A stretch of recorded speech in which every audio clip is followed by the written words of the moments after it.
हरे कृष्णा दोस्तों, आज मैं आपको आषाढ़ मास के कृष्ण पक्ष में आने वाली योगिनी एकादशी की कथा सुनाने वाली हूँ। अगर आपको ये कहानी पसंद आए तो नीचे कमेंट बॉक्स में जय श्री कृष्णा अवश्य लिखें। तो आइए सुनते हैं योगिनी एकादशी की कथा। ये उस समय की बात है जब महाभारत के युद्ध के बाद पृथ्वी पर धर्मराज युधिष्ठिर राज करते थे। संपूर्ण भारतवर्ष धर्म की ध्वजा के तले सुख और शांति पूर्ण था। ऐसे में एक दिन युधिष्ठिर महाराज और भगवान श्री कृष्ण के बीच एक अत्यंत महत्वपूर्ण संवाद हो रहा था। महाराज युधिष्ठिर ने भगवान श्री कृष्ण से पूछा, हे मधुसूदन, आपने मुझे ज्येष्ठ मास में आने वाली निर्जला एकादशी के विषय में बताया था।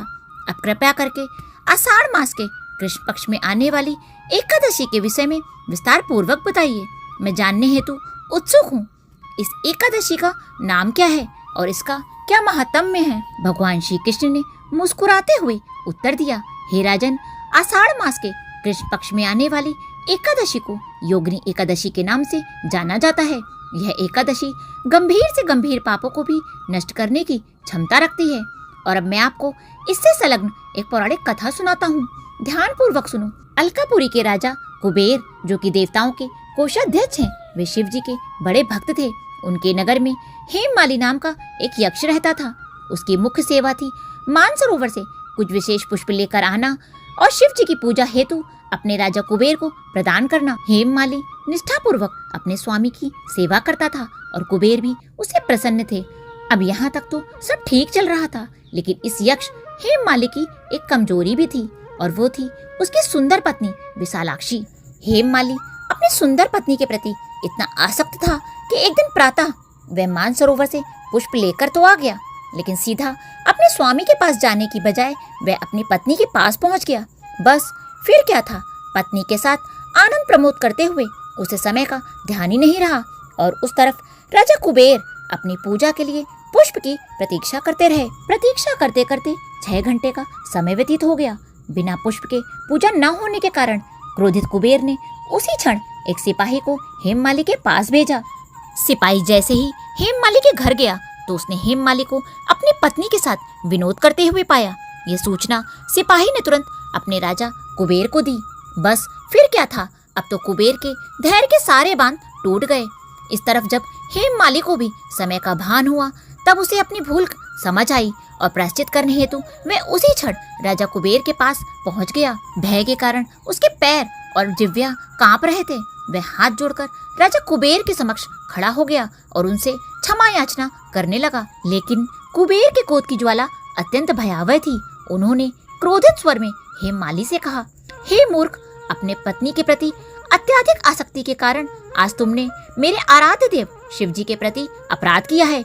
इसलिए मैं तुम्हें श्राप देता हूँ कि इसी क्षण तुम्हारा पतन हो जाए, तुम्हारा संपूर्ण शरीर कोढ़ की बीमारी से ग्रस्त हो जाए, तुम पृथ्वी पर इस यातना की सजा भुगतो और अपनी पत्नी से सदा सदा के लिए दूर हो जाओ। श्राप के कारण उसी क्षण हेममाली का पतन हुआ और वह कोढ़ के शरीर के साथ पृथ्वी लोक में आ गिरा। भूख और प्यास से पीड़ित हेममाली जंगलों में भटकने लगा। इस प्रकार अनेक वर्षों तक वह इस यातना को भुगतता रहा, लेकिन पूर्व जन्म में शिव जी की उपासना में सहायता करने के कारण उसकी चेतना शुद्ध और सात्विक बनी रही। जंगलों और वनों में भटकते हुए एक दिन वह मेरु पर्वत पर जा पहुंचा। वहां ऋषि मार्कंडेय को देखकर दूर से ही हेममाली ने उन्हें दंडवत प्रणाम किया। करुणामयी ऋषि ने उसे अपने पास बुलाया और उससे पूछा, हे वत्स, तुम कौन हो और इस प्रकार इस जंगल में किस उद्देश्य से आए हो?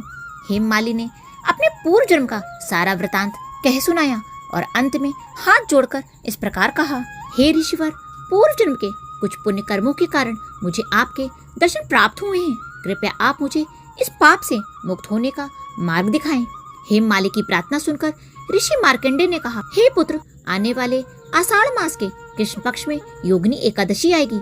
यदि तुम एकादशी व्रत का दृढ़ता और निष्ठा पूर्वक पालन करोगे तो इस व्रत के प्रभाव से तुम उसी क्षण सभी पापों से मुक्त हो जाओगे। ऋषि के संतावना युक्त वचन सुनकर हेममाली की आंखों से अश्रु बहने लगे।